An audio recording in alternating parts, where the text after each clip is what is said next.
അരിയിൽ ഷുക്കൂർ വധക്കേസ് വിചാരണ ഘട്ടത്തിലേക്ക്. വിചാരണ തീയതി അടുത്ത മാസം 9-ന് തീരുമാനിക്കും. കൊച്ചിയിലെ CBI കോടതിയിലാണ് വിചാരണ. CPM നേതാക്കളായ P ജയരാജനും TV രാജേഷ് ഉൾപ്പെടെ 31 പേരാണ് പ്രതികൾ. വിചാരണ കൂടാതെ പ്രതിസ്ഥാനത്ത് നിന്നും ഒഴിവാക്കാൻ P ജയരാജനും TV രാജേഷും സമർപ്പിച്ച വിടുതൽ ഹർജി വിചാരണ കോടതി തള്ളിയിരുന്നു. കഴിഞ്ഞ മാസം കുറ്റപത്രം വായിച്ചു കേട്ട പ്രതികൾ കുറ്റങ്ങൾ നിഷേധിക്കുകയായിരുന്നു. കൊലപാതകം നടന്ന് 12 വർഷത്തിന് ശേഷമാണ് കേസ് വിചാരണ ഘട്ടത്തിലേക്ക് എത്തുന്നത്. കണ്ണൂർ തളിപ്പറമ്പ് പട്ടുവത്തെ അരിയിൽ സ്വദേശിയും MSFന്റെ പ്രാദേശിക നേതാവുമായ അരിയിൽ അബ്ദുൽ ഷുക്കൂർ 2012 ഫെബ്രുവരി 20-ന് കണ്ണപുരം വള്ളുവൻകടവിനടുത്ത് വെച്ചാണ് കൊല്ലപ്പെട്ടത്.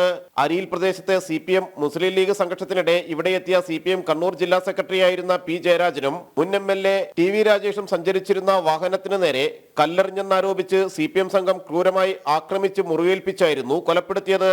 ജയരാജനും രാജേഷിനുമെതിരെ കൊലപാതകം, ഗൂഢാലോചന അടക്കമുള്ള വിവിധ വകുപ്പുകളാണ് ചുമത്തിയിട്ടുള്ളത്.